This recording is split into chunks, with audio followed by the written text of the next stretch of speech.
So you're standing in a Vans store, checkerboard slip-ons stacked to the ceiling, a skate video looping on a screen bolted to the wall, and you think, I could run one of these. It doesn't feel like a normal shoe store. It feels like a subculture with a cash register, kids who've worn Vans since middle school, a brand that sponsors skate parks instead of stadiums. You picture that loyalty converting straight into steady cash. That's the picture. Here's what the checkerboard wall doesn't show you. Vans hasn't been an independent company in over 2 decades. It's owned outright by VF Corporation, the same publicly traded conglomerate that owns the North Face and Timberland, and every real decision, pricing, allocation, store standards, even how fast a struggling brand loses its marketing budget, gets made inside a corporate portfolio strategy, not by whoever's actually standing behind the register. So the real question isn't, how much does it cost to open a Vans store? It's, how much of this is actually yours, and how much of it is a public company letting you operate one small, replaceable piece of a much bigger machine? Here's the part that breaks the mental model fastest.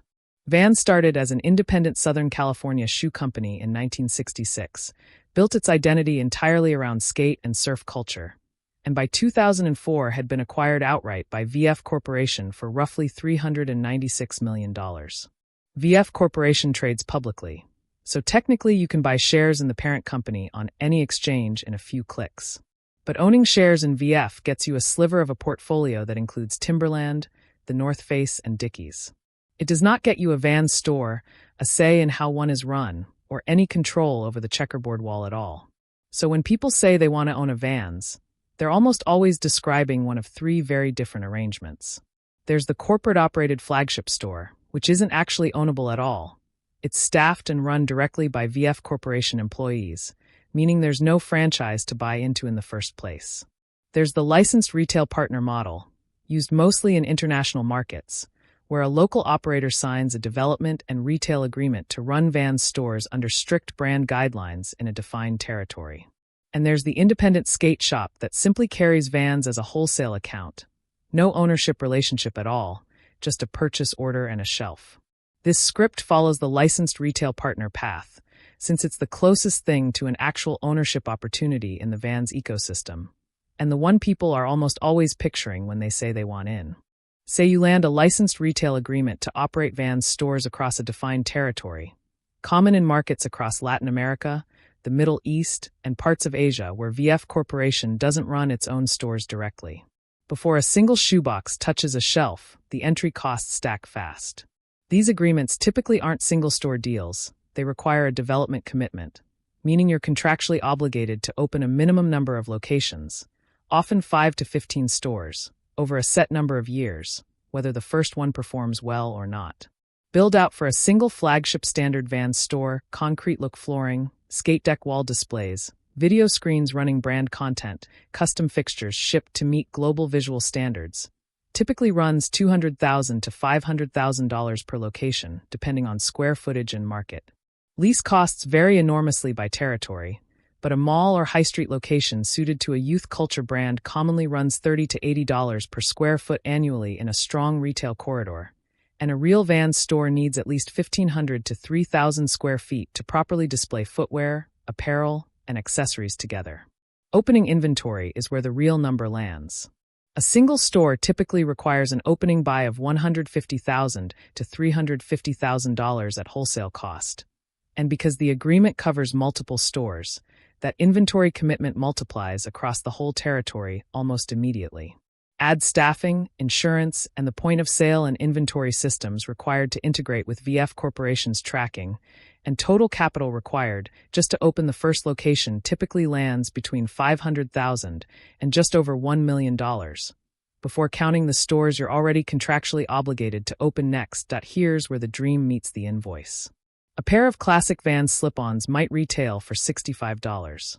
People assume a simple canvas shoe carries a fat margin. It does on paper. Standard footwear wholesale margins hand retailers roughly 45 to 50% gross margin off suggested retail, meaning the store bought that $65 shoe for somewhere around $32 to $36. That looks comfortable until everything sitting underneath it gets subtracted. Markdown exposure is the first bite. Vans releases seasonal colorways and collaboration drops constantly, and a licensed retail partner is contractually required to carry the full assortment dictated by the brand, not just the styles proven to sell fastest in that specific territory. Slow-moving sizes and off-trend colorways end up marked down 30 to 50% to clear shelf space for the next drop, and that markdown loss lands entirely on the operator, not on VF Corporation. Royalty and territory fees are the second bite. Licensed retail agreements typically include an ongoing royalty running roughly 6 to 10% of gross sales, plus a separate marketing contribution of another 2 to 5%, both calculated off total revenue regardless of store profitability that month. Then there's compliance cost. Store resets tied to global marketing campaigns happen multiple times a year on a calendar set by VF Corporation, and the operator funds those resets: new mannequin styling, new video content installation, new seasonal signage, out of pocket. Add credit card processing, add integration fees for corporate inventory systems, add staff trained on brand storytelling rather than generic retail selling, and that 45 to 50% gross margin typically lands closer to 8 to 14% net once the store closes for the night.